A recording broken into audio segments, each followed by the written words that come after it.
Hey there, I'm at CrossFit Katy in Cinco Ranch. Joining me is Neil K., one of the co-founders and owners of CrossFit Katy.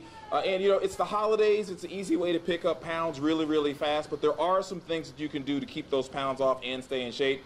Neil's going to show us some of those exercises and what do you have? What are some easy ways to stay in shape? Because this is the time of year where people can really pack on those pounds. Right. So we do a lot of different movements here at the gym, but there's some basic bodyweight movements that anybody can do at home anywhere. So we'll go over a couple of those.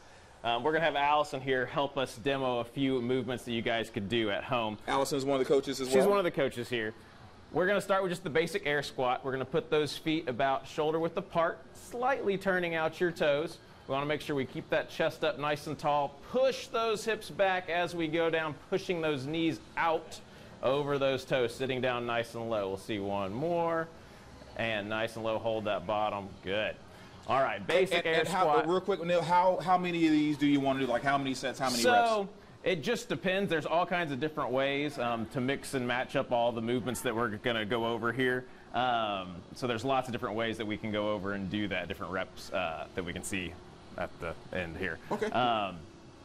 Also, to make that a little tougher, you can grab a little weight and do a little front squat or goblet squat. Allison's got a dumbbell, but you could just grab anything around the house, keeping that chest up tall, using that core to support that weight. Even like a frozen turkey? Anything around, yeah. Leftovers from all the holiday meals, instead of eating them, use them to work out with. It's a good, smart thing to do. Okay. From there, we can go to a burpee. For us, a burpee is just going to be getting all the way down on the ground, chest to the ground, jumping those feet up, jumping up, hands up, clapping overhead, however you want to do it.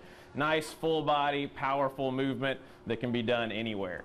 From there, we'll go into just a basic sit-up. All right, you'll just sit on the ground. Lots of different ways to do this. All right, if you're really good, you can just use very little arms and mostly core. If you need a little assistance, you can use those arms to come all the way up. Nice little core movement using that body. And then we'll finish up with something everybody's done in some form or fashion, just a good old push-up.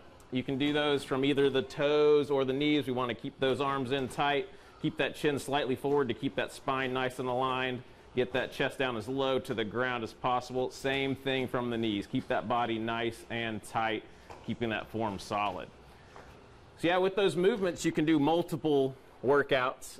You can do kind of like how we just did the 12 days of CrossFit workout that you and me just did a second ago, just adding a rep every round. You can do 10 reps of each, to 9 to 8 to 7 all the way through. You can just pick a number and do a multiple set of rounds. So you can do 5 rounds of 10 reps of each. There's all kinds of different creative ways to just put reps and movements together and just keep yourself moving. Yeah, and these are things that you could do like before you wake up in the morning to go open the presents, or before you go to bed at grandma's house or whatever. Yeah. You don't need a gym necessarily, don't need a ton of weights. You really can just do all this just using yourself. Just need a little space and a little motivation. You can get it done. Okay. All right. Neil K. and Allison from CrossFit Katy here in Cinco Ranch. Happy holidays, guys.